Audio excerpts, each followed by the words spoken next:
Tayo ngayon ng pork. Instead na barbecuehin ko sana to, ipiprito ko na lang kasi nga naulan. Hindi ako makapag-barbecue sa labas. Para tanghalian ko na lang, imbis na ang bala ko sana nito pag-barbecue, hapunan. Ngayon tanghalian na lang. Ayan.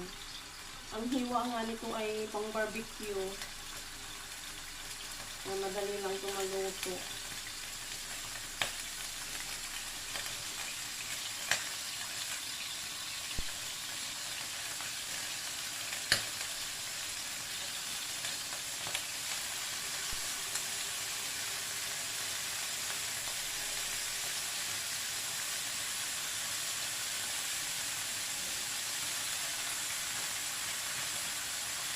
Nababad na ito kagabi